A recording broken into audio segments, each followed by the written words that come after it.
Hello friends, good morning and I welcome all of you to my video lesson. Friends, in this video I am going to discuss the remaining paragraphs of Dr. B.R. Ambedkar, SSLC Second Language English 4th lesson. ಸ್ನೇಹಿತರೆ, if you are new to my channel, please subscribe and hit the bell icon so that you can receive notifications whenever I upload new lesson or video.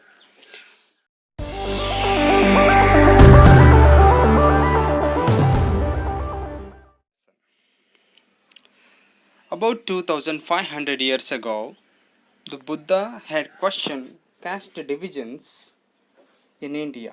He said the only valid divisions are the divisions between those who are noble and wholesome, those who are ignoble and unwholesome.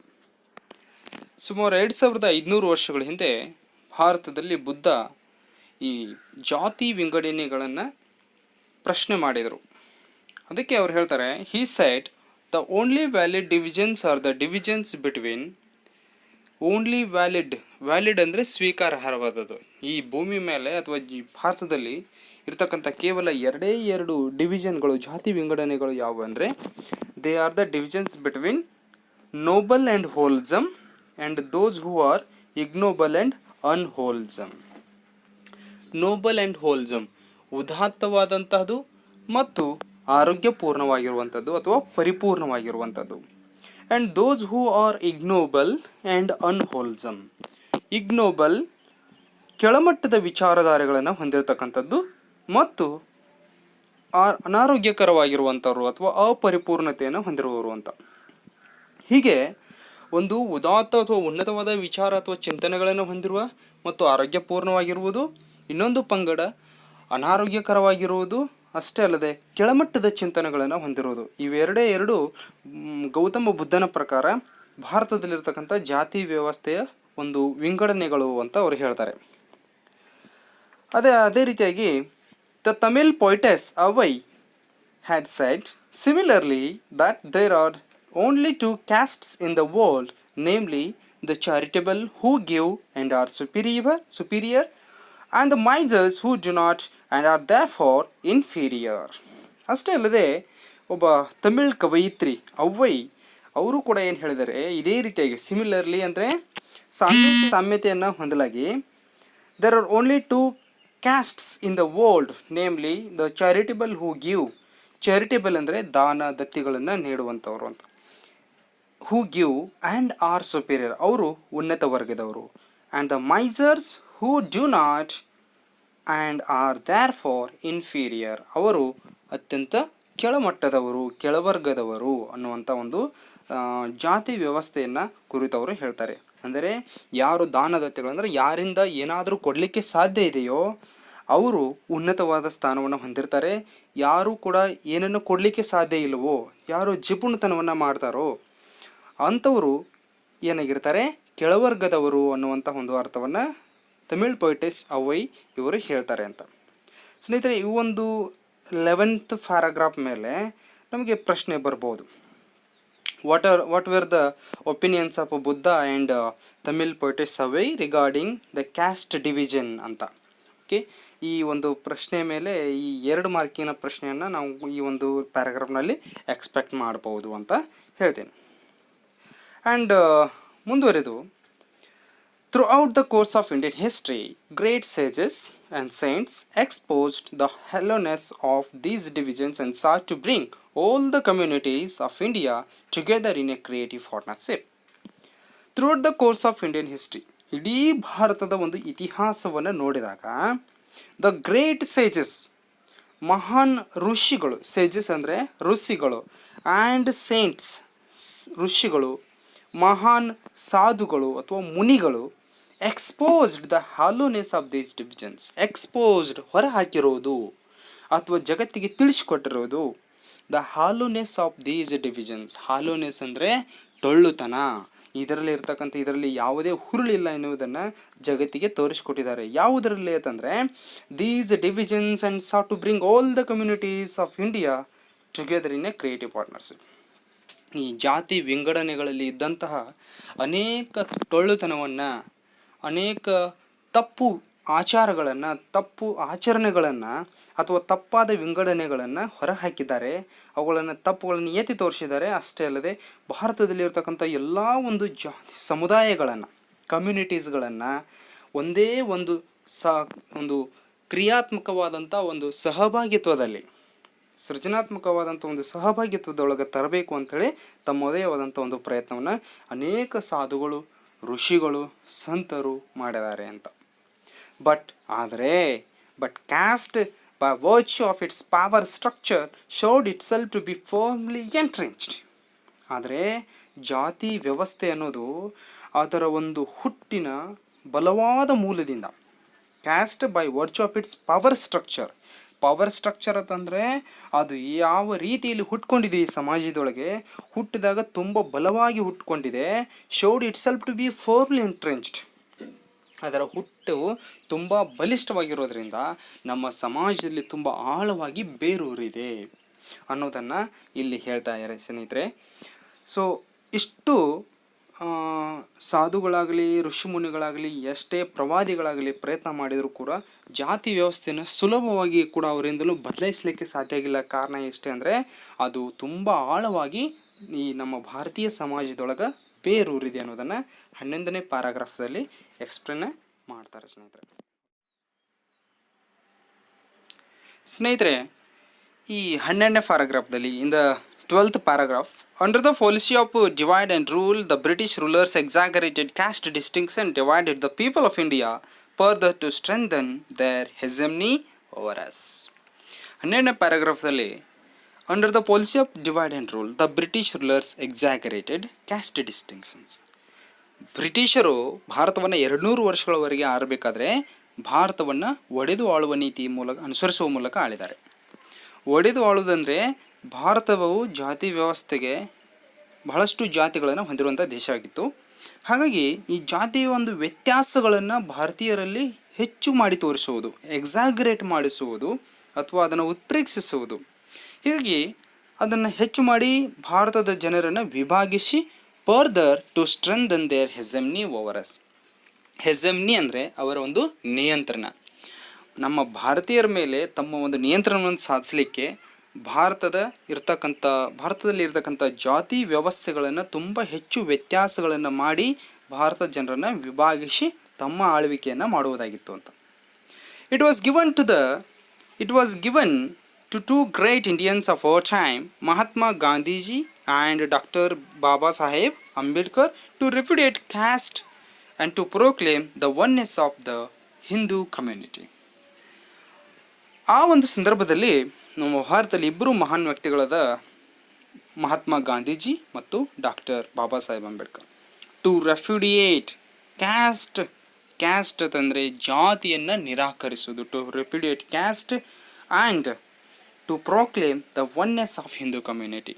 Hindu ಸಮುದಾಯವನ್ನು ಒಂದು ಎಂದು ಘೋಷಣೆ ಮಾಡುವುದು, ಜೊತೆಗೆ ಆ ಹಿಂದೂ ಸಮುದಾಯದಲ್ಲಿದ್ದಂಥ ಅನೇಕ ಉಪಜಾತಿಗಳನ್ನು ನಿರಾಕರಿಸುವುದನ್ನು ಮಾಡಲಿಕ್ಕೆ ಆಗಿನ ಸಂದರ್ಭದಲ್ಲಿ ಇಬ್ಬರು ಮಹಾನ್ ಭಾರತೀಯರು ಯಾರಪ್ಪ ಅಂತಂದರೆ ಮಹಾತ್ಮ ಗಾಂಧೀಜಿ ಮತ್ತು ಡಾಕ್ಟರ್ ಬಾಬಾ ಸಾಹೇಬ್ ಅಂಬೇಡ್ಕರ್ ಪ್ರಯತ್ನ ಮಾಡಿದರು.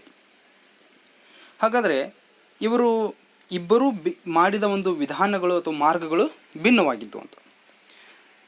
Gandhiji did so by reminding the higher ಕ್ಯಾಸ್ಟ್ಸ್ of their duty towards the depressed classes. ಗಾಂಧೀಜಿಯವರು ಯಾವ ರೀತಿ ಮಾಡಿದ್ರು ಅಂದರೆ, Gandhiji did so by reminding the higher ಕ್ಯಾಸ್ಟ್ಸ್ of their duties towards depressed classes. ಈ ಕೆಳವರ್ಗದ ಕುರಿತಾಗಿ ಮಹಾತ್ಮ ಗಾಂಧೀಜಿಯವರು ಉನ್ನತ ವರ್ಗದವರು ತಮ್ಮ ಒಂದು ಕರ್ತವ್ಯಗಳನ್ನು ಹೇಗೆ ನಿರ್ವಹಿಸಬೇಕು, ಕೆಳವರ್ಗದವರು ಕುರಿತಾಗಿ ಉನ್ನತ ವರ್ಗದವರ ಕರ್ತವ್ಯಗಳು ಹೇಗಿರಬೇಕು ಅನ್ನೋದನ್ನು ನೆನಪಿಸಿಕೊಡ್ತಾರೆ. And Baba Saheb Ambedkar did the same by reminding them further of their inherent rights to equality with a higher and more powerful caste. Baba Saheb Ambedkar ಅವರು ಈ ಒಂದು ಡಿಪ್ರೆಸ್ಡ್ ಕ್ಲಾಸಸ್ ಅಂದರೆ ಕೆಳವರ್ಗದವರಿಗೆ ಅವರು ಜನ್ಮತಃ ಪಡೆದುಕೊಂಡು ಬಂದಂಥ ಒಂದು ಸಮಾನತೆ ಹಕ್ಕನ್ನು ಹೇಗೆ ಉಪಯೋಗಿಸ್ಕೊಳ್ಬೇಕು ಅಥವಾ ಹೇಗೆ ಚಲಾಯಿಸಬೇಕು, ಈ ಉನ್ನತ ವರ್ಗ ಮತ್ತು ಅತಿ ಪ್ರಭಾವಶಾಲಿ ವರ್ಗಗಳ ಜೊತೆ ಹೇಗೆ ಅದನ್ನು ಉಪಯೋಗಿಸ್ಕೊಳ್ಬೇಕು ಅನ್ನೋದನ್ನು ಅವರು ಒತ್ತು ಕೊಟ್ಟು ಹೇಳಿದರು. So here one stressed the duties, the other stressed the rights together ಇಲ್ಲಿ ಒಬ್ಬರು ಕರ್ತವ್ಯಗಳನ್ನು ಕುರಿತು ಹೇಳಿದರೆ ಇನ್ನೊಬ್ಬರು ಒಂದು ಹಕ್ಕುಗಳನ್ನು ಕುರಿತು ಹೇಳ್ತಾರೆ. ಅಂದರೆ ಡಾಕ್ಟರ್ ಬಿ ಆರ್ ಅಂಬೇಡ್ಕರ್ ಹಕ್ಕುಗಳನ್ನು ಕುರಿತು ಹೇಳ್ತಾರೆ. ಸೊ ಇಬ್ಬರು they brought about a veritable revolution in social thought. ಅವರಿಬ್ಬರೂ ಸೇರಿ ಒಂದು ಸಾಮಾಜಿಕ ಚಿಂತನೆ ಒಳಗೆ ಒಂದು ನಿಜವಾದ ಕ್ರಾಂತಿಯನ್ನು ತಗೊಂಡು ಬರ್ತಾರೆ ಅಂತ. ಸ್ನೇಹಿತರೆ, ಒಂದು 2 ಪ್ರಶ್ನೆಗಳು ಒಂದು ಈ ಪ್ಯಾರಾಗ್ರಾಫ್ನಲ್ಲಿ ಉದ್ಭವ ಆಗ್ಬೋದು ಅಂತ. ಸೊ ನಾವು ಒಂದು 2 ಮಾರ್ಕ್ಗೆ ಒಂದು ಪ್ರಶ್ನೆ ಎಕ್ಸ್ಪೆಕ್ಟ್ ಮಾಡ್ಬೋದು. ಹೇಗೆ ಅಂತಂದರೆ, how did doctor Ambedkar and Mahatma Gandhiji try to wipe out caste discrimination from India? ಹೌದಾ, ಈ ಮಹಾತ್ಮ ಗಾಂಧೀಜಿ ಮತ್ತು ಡಾಕ್ಟರ್ ಬಿ ಆರ್ ಅಂಬೇಡ್ಕರ್ ಭಾರತದಲ್ಲಿ ಜಾತಿ ವ್ಯವಸ್ಥೆಯನ್ನು ಹೋಗಲಾಡಿಸಲಿಕ್ಕೆ ಹೇಗೆ ಪ್ರಯತ್ನ ಮಾಡಿದರು ಅನ್ನೋದನ್ನು 2 ಮಾರ್ಕಿನ ಪ್ರಶ್ನೆಯಲ್ಲಿ ನಾವು ಎಕ್ಸ್ಪೆಕ್ಟ್ ಮಾಡ್ಬೋದು. And also we can expect one reference to the context. Reference to the ಕಂಟೆಕ್ಸ್ಟನ್ನು ನೋಡಿದಾಗ ಒಂದು ಸಂದರ್ಭದೊಡನೆ ಸ್ಪಷ್ಟೀಕರಣ ನೋಡಿದಾಗ they brought about a veritable revolution in social thought. They brought about a veritable revolution in social thought. ಇಲ್ಲಿ they ಅಂದರೆ ಯಾರು? Who are they? What revolution is referred here? ಯಾವ ರೆವಲ್ಯೂಷನ್ ಇಲ್ಲಿ ಕ್ರಾಂತಿಯನ್ನು ಇಲ್ಲಿ ಹೇಳಲಾಗಿದೆ? ಅಥವಾ how did they bring about revolution? ಅಥವಾ ಈ ಕ್ರಾಂತಿಯನ್ನು ಅವರು ಹೇಗೆ ತಂದರು ಅನ್ನುವಂಥ ಪ್ರಶ್ನೆಯನ್ನು, ಅಂದರೆ ಒಂದು RCA ಪ್ರಶ್ನೆಯನ್ನು ನಾವಿಲ್ಲಿ ಎಕ್ಸ್ಪೆಕ್ಟ್ ಮಾಡ್ಬೋದು ಸ್ನೇಹಿತರೆ. ಈ RCA ಆಗಲಿ 2 ಮಾರ್ಕ್ಸಿನ ಕ್ವಶನ್ಗಳಲ್ಲಿ ನಾನು ಹೇಳಿದ್ದನ್ನು ಡಿಸ್ಕ್ರಿಪ್ಷನ್ ಬಾಕ್ಸ್ನಲ್ಲಿ ನಾನು ವಿವರಣೆಯನ್ನು ಕೊಟ್ಟಿರ್ತೇನೆ. You can in the 13th paragraph, when Baba Saheb passed away in December 1956, Jawaharlal Nehru made a moving reference in Lok Sabha, describing Baba Saheb as a symbol of revolt. He said, I have no doubt that whether we agreed with him or not in many matters, that perseverance, that persistence, and that, if I may use the word, sometimes virulence, of his opposition to all this did keep the people's mind awake and did not allow them to become complacent about the matters which could not be forgotten, and helped in rousing up those groups in our country which had suffered for so long in the past. Baba Saheb Ambedkar passed away in December 1956. ಬಾಬಾ ಸಾಹೇಬ್ ಅಂಬೇಡ್ಕರ್ ಅವರು 1956 December ತಿಂಗಳಿನಲ್ಲಿ ಮರಣ ಹೊಂದಿದಾಗ, ತೀರಿ ಹೋದಾಗ, ಜವಾಹರ್ಲಾಲ್ ನೆಹರು ಅವರು ಈ ಲೋಕಸಭೆ ಒಳಗೆ ಒಂದು ಮೂವಿಂಗ್ ರೆಫರೆನ್ಸನ್ನು, ಒಂದು ಚಲನ ನಿಲುವಳಿಯನ್ನು ಒಂದು ಮಾಡಿದಾಗ, ಮೂವಿಂಗ್ ರೆಫರೆನ್ಸನ್ನು ಮಾಡಿದಾಗ ಆ ಒಂದು ಸಭೆಯಲ್ಲಿ ಭಾಷಣ ಮಾಡ್ತಾ ಹೇಳ್ತಾರೆ, describing Baba Saheb Ambedkar as A symbol of revolt ಅಂತ. ಸಿಂಬಲ್ ಆಫ್ ರಿವೋಲ್ಟ್ ಅಂದರೆ ಕ್ರಾಂತಿಯ ಸಂಕೇತ ಅಂತ. ಬಾಬಾ ಸಾಹೇಬ್ ಅಂಬೇಡ್ಕರ್ನವರು ಕ್ರಾಂತಿಯ ಸಂಕೇತ ಅಂಥೇಳಿ ಡಿಸ್ಕ್ರೈಬ್ ಮಾಡ್ತಾರೆ. ಐ ಹ್ಯಾವ್ ನೋ ಡೌಟ್, ಮುಂದುವರೆದು ಹೇಳ್ತಾರೆ, I have no doubt that whether we agreed with him or not in many matters. Baba Saheb Ambedkar ಜೊತೆ ನಾವು ಅನೇಕ ವಿಷಯಗಳಲ್ಲಿ ಒಪ್ತೀವಿ ಅಥವಾ ಒಪ್ಪದೇ ಇರಬಹುದು ಅಂತ.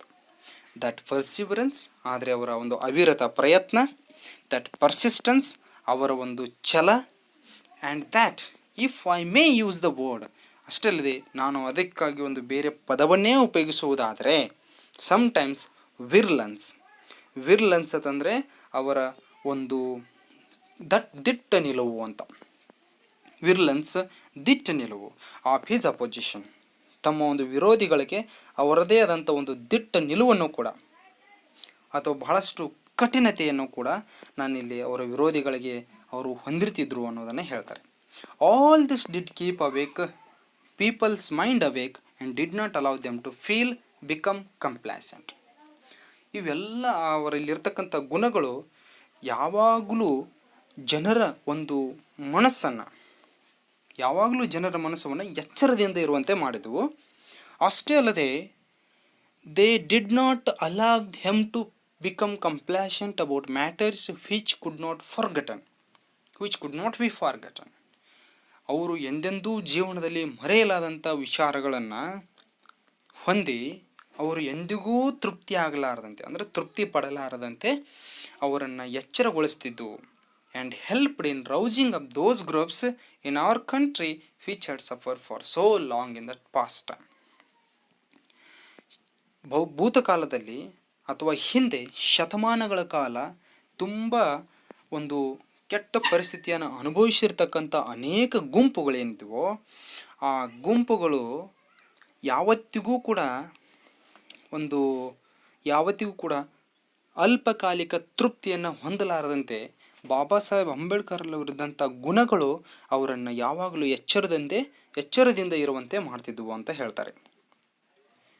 It is there for sad, ಅದಕ್ಕಾಗಿ ತುಂಬ ಒಂದು ದುಃಖಿತ ವಿಷಯ ಏನಪ್ಪ ಅಂತಂದರೆ ಸಚ್ ಎ ಪ್ರಾಮಿನೆಂಟ್ ಚಾಂಪಿಯನ್ ಅಂತ ಒಬ್ಬ ಪ್ರಮುಖವಾದಂಥ ಒಬ್ಬ ನಾಯಕ, ಮಹಾನ್ ನಾಯಕ of the oppressed and depressed in India. Oppressed, ತುಳಿತಕ್ಕೊಳಗಾದ ಕೆಳವರ್ಗದ, ಭಾರತದಲ್ಲಿ ತುಳಿತಕ್ಕೊಳಗಾದ ಕೆಳವರ್ಗದ ಜನರ ಧ್ವನಿಯಾಗಿದ್ದ ಒಬ್ಬ ಮಹಾನ್ ನಾಯಕ in India and who took such an important part in our activities has passed away. ಭಾರತದಲ್ಲಿ ಕೆಳವರ್ಗದ ತುಳಿತಕ್ಕೊಳಗಾದವರ ಧ್ವನಿಯಾಗಿದ್ದಂಥ ಒಬ್ಬ ಮಹಾನ್ ನಾಯಕ, ಪ್ರಮುಖ ನಾಯಕ ಇವತ್ತು ನಮ್ಮೆಲ್ಲರ ಆ್ಯಕ್ಟಿವಿಟಿಗಳಲ್ಲಿ ಅಂದರೆ ನಮ್ಮೆಲ್ಲರ ಚಟುವಟಿಕೆಗಳ ಭಾಗವಾಗಿರ್ತಕ್ಕಂಥ ನಾಯಕ ನಮ್ಮನ್ನು ಬಿಟ್ಟು ಅಗಲಿದ್ದಾರೆ ಅನ್ನೋದನ್ನು ಅವರು ಲೋಕಸಭೆ ಒಳಗೆ ಮೂವಿಂಗ್ ರೆಫರೆನ್ಸ್ ಮಾಡುವಾಗ ಅಥವಾ ಅವರು ಕುರಿತ ಭಾಷಣ ಮಾಡುವಾಗ ಈ ಒಂದು ಅಭಿಪ್ರಾಯವನ್ನು ವ್ಯಕ್ತಪಡಿಸ್ತಾರೆ ಅಂತ. There can be no doubt that the day is not far off when Baba Saheb Ambedkar's dream of Samata will become a reality. There can be no doubt. ಅಲ್ಲಿ ಯಾವುದೇ ಒಂದು ಸಂಶಯ ಇಲ್ಲ, ಇಲ್ಲಿ ಯಾವುದೇ ಒಂದು ಸಂಶಯವೇ ಇಲ್ಲ. That the day is not far off, that when Baba Saheb Ambedkar's dream of Samata will become a reality. Baba Saheb ಅಂಬೇಡ್ಕರರ ಕನಸಾದಂತಹ ಸಮತ ಅಂದರೆ ಸಮಾನತೆ, ಎಲ್ಲರೂ ಸಮಾನವಾಗಿರೋದು, ಆ ಸಮಾನತೆಯ ಕನಸು ನನಸಾಗುವುದು ಅಥವಾ ನಿಜವಾಗುವುದು ಇನ್ನು ಬಹಳ ದಿನಗಳ ದೂರ ಇಲ್ಲ ಅನ್ನೋದರಲ್ಲಿ ಯಾವುದೇ ಒಂದು ಸಂಶಯ ಇಲ್ಲ ಅನ್ನೋದನ್ನು ಜವಾಹರ್ಲಾಲ್ ನೆಹರು ಅವರು ಒಂದು ಲೋಕಸಭೆ ಒಳಗೆ ಮಾತನಾಡುವಾಗ ಈ ಒಂದು ಮಾತನ್ನು ಹೇಳ್ತಾರೆ ಸ್ನೇಹಿತರೆ. ಸ್ನೇಹಿತರೆ, ಈ 13ನೇ ಪ್ಯಾರಾಗ್ರಾಫ್ದಲ್ಲಿ ನಾವು ಒಂದು 2 ಮಾರ್ಕಿಗೆ 2 ಮಾರ್ಕ್ಸಿನ ಒಂದು ಪ್ರಶ್ನೆಯನ್ನು ನೋಡ್ಬೋದು. Why did Nehru describe doctor Ambedkar as a symbol of revolt ಅಂತ. ನೆಹರು ಅವರು ಡಾಕ್ಟರ್ ಬಿ ಆರ್ ಅಂಬೇಡ್ಕರ್ ಅವರನ್ನು ಸಿಂಬಲ್ ಆಫ್ ರಿವೋಲ್ಟ್ ಅಂತ ಯಾಕೆ ವರ್ಣನೆ ಮಾಡಿದರು ಅನ್ನೋದನ್ನು ಪ್ರಶ್ನೆಯನ್ನು ಇಲ್ಲಿ ನೋಡ್ಬೋದು. ಅಷ್ಟೇ ಅಲ್ಲೇ ಒಂದು RCಯನ್ನು ಕೂಡ ನೋಡ್ಬೋದು, ಸಿಂಬಲ್ ಆಫ್ ರಿವೋಲ್ಟ್. ಸೊ ಈ ಸಿಂಬಲ್ ಆಫ್ ರಿವೋಲ್ಟ್ ಕ್ರಾಂತಿಯ ಶಿಶು ಅಥವಾ ಕ್ರಾಂತಿಯ ಸಂಕೇತ ಅಂತ ಕರೀತಾರೆ. ಸೊ ಇಲ್ಲಿ who is the symbol of revolt ಅಂತ ಕೇಳ್ಬೋದು. ಸಬ್ ಕ್ವಶನ್ಗಳು ಚೇಂಜ್ ಆಗ್ತಾ ಇರ್ತವೆ. Who is the symbol of revolt, who remarked it, whom was it remarked, when was it remarked, ಈ ಎಲ್ಲ ಪ್ರಶ್ನೆಗಳು ಕೂಡ ಇಲ್ಲಿ ಬರುವ ಸಾಧ್ಯತೆ ಇರ್ತದೆ. ಅದಕ್ಕೆ ಈ ಒಂದು ಸಂಬಂಧಪಟ್ಟಂತಹ ನೋಟ್ಸ್ಗಳನ್ನು ನಾನು ಡಿಸ್ಕ್ರಿಪ್ಷನ್ ಬಾಕ್ಸ್ನಲ್ಲಿ ಕೊಟ್ಟಿರ್ತೇನೆ. ಸೊ ಅಲ್ಲಿ ನೀವು ನೋಡಿ ತಗೊಳ್ಬೋದು. ಇಲ್ಲಿಗೆ ಒಂದು ಪಾಠವನ್ನು ಮುಗಿಸ್ತಾ ಇದ್ದೀನಿ. Thank you and thanks for watching. Please subscribe and support. Thank you once again.